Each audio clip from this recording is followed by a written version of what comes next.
This episode is sponsored by LadyFootlocker.com. You have a lot going on. Work, school, friends, kids, cocktail parties. Go prepared and look good while you're doing it. Head to everydaytriggers.tv/lady to save 10% off orders $50 or more at LadyFootlocker.com.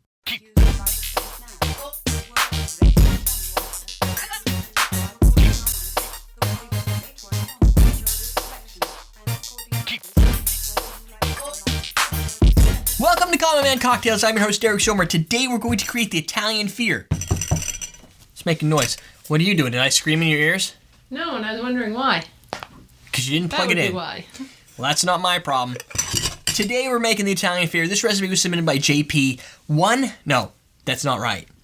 Half ounce of Jaeger, Southern Comfort, Amaretto, 1 ounce of raspberry liqueur. We're using raspberry d'Amour. I thought we could use like Chateau Monet or Chambord. Those are black raspberry. This says raspberry. I think it's really the same. But I'm not going to get yelled at for this one. I'm calling it. You're going to get yelled at for a different one. Yes. 2 ounces of pineapple juice. That's it, lowball glass. So lots of ingredients. Weird. But small amount of each of the Yeah, but they're strong tasting ingredients. Magic. See, it's like a shell game. So you guess which one it is? They're strong tasting ingredients. They are Amaretto, raspberry liqueur, Jaeger. flavorful. When I think strong tasting, I think trying to combine Sambuca, spice liqueur, blueberries, and, like a whole weird... That may be what this turns out to be. As I was making the argument, I realized you could be right. This is a strong tasting cocktail. I just think these guys over here, a blend. It's a family. You got your spicy herbals, and you've got your fruits and vegetables. I don't know. Thanks. You got your V8 on one side. Yeah, it's like a V8. This is a V8 of cocktails. With actually no vitamin at all. Pineapple juice. Get vitamin in there. It's true. And there's tons of pineapple, V8 pineapples. V8 pineapples? No. I knew where I was going. Nobody else did. Nobody does. You're right, they still don't. So I've got my berry ingredient. Oh, I guess Amaretto's still not a berry. Give it up. Amaretto and raspberry down. Southern Comfort on the way. This is 100 proof. Just warning you. Even though you're not drinking it, I am. But for those who, when I say, it's potent, it could be some of that. I don't think that's... Southern Comfort, unless it's pretty much the bulk of the ingredients, the 100 proof doesn't really come through. Because it's got that little sweetness to it anyway. 100 proof tequila. That's what you serve to guests. And see them go crazy. Do our 2 ounces, if they're staying the night. 2 ounces of pineapple juice. See how I saved myself there? You don't want to liquor your friends up and then send them home. Although they weren't driving. Yeah, but if you order taxi. They threw up in the car. Oh, probably. yeah, that. Yeah. We've had that happen. As long as you're not the one driving it. Now, if you're going to throw up in a car and it is your car that somebody else is driving trying to get you home, that's your problem. Or it will be in the morning. This, I got to tell you, looks like iced tea. What did he drink? Do you remember what it was? What did he drink that made him get so crazy? Yeah, what was he doing with... 1800. Oh, he was playing beer pong with 1800 tequila. Yeah, it was tequila. Not a good idea to play beer pong with 1800 tequila. Stick with the light beers. When your opponent's got Coors Light, I was playing with Stout, which was weird to begin with, and he kicked it up a notch, 1800 tequila.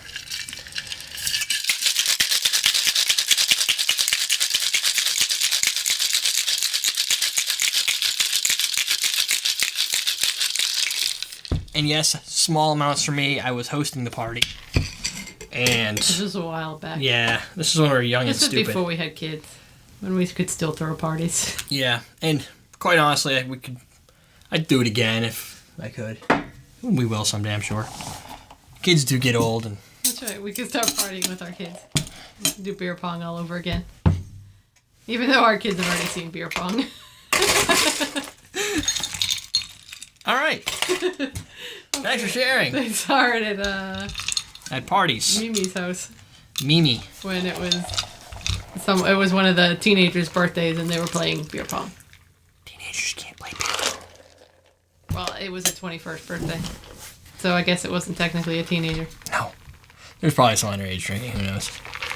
That looks ugly. It looked ugly before. It looks like Snapple iced tea to me. The whiteness that you're getting is like the lots of little micro bubbles in here from, I think, the pineapple juice. Like if you were to slosh around some Snapple, I think you'll get that effect for a few minutes. It'll clear up and it'll be much darker. I can already see it at the bottom. But I don't think that's clearing up because that looks like the pineapple juice is actually moving around inside. It looks like it's separating. Yeah. It's pretty neat looking. Although the rest of it is kind of boring. It does have like that iced tea, fake iced tea appeal, not like a natural iced tea where normally you could see through it a little bit with regular iced tea. Usually. It has a really nice smell. It's like pineapples and raspberries. Could use a little purple to it though. I think that it smells like it's purple.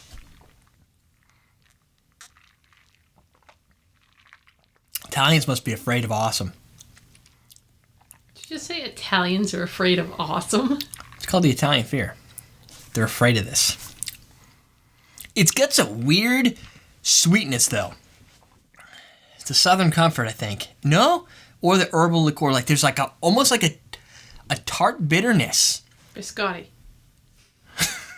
No, bitter. No, it's a weird sweetness. Biscotti. It's Italian. It's not sweet.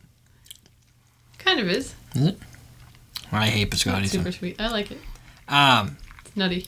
It is. You drink it with coffee. Or you eat it with coffee. I don't really like nutty things that much. I already have too much nuttiness. Anyways. This has a strange, sweet tart. Wait, that's actually candy. So I don't think that. But it's got like a underlying weird tart, bitter taste. But then this crazy sweet, thick raspberry taste. And maybe some amaretto in the finish, like as you're inhaling. Tiramisu. No, it doesn't taste anything like tiramisu. That's way sickly sweet. This isn't that sweet. I don't know how to place that. Cannolis. Oh, I love. We need to get some cannolis. Stop that! Just throwing out all these Italian desserts. Does not taste like cannolis. It doesn't taste like anything I've had before. Do the pairings work? In a way, yes. It doesn't taste like one uniform crazy sweet flavor. There's other flavors playing. They're not like really tearing each other. It's not like cream and lime. Or, that thing that we did where it was kind of like, oh, creamy chocolate, oh, lime, right? And you just feel conflicted on what you're tasting. This has a cool, unique taste. I just don't know where to place it. After dinner drink quality, I'm going to say, because there's just a lot of raspberry sweetness in here. But so intriguing that you just want to keep tasting it slowly. One of these. I don't know. It's just got so much, like you were saying, so much flavor that I think your palate is just like bombarded. Where after one of these, you could settle on something a little more mild. It's pretty cool though. That is the Italian fear. I don't know what Italy has against this drink. Thank you, JP, for. I'm guessing you're from Italy. Might not be all of Italy. It might not be. This was actually originally done in CL. I changed it to ounces and moved some stuff around, kept everything equal portions and everything. So maybe it is from Italy. Either case, we're not from Italy. We're from everydaydrinkers.tv, and we're teaching you how to drink.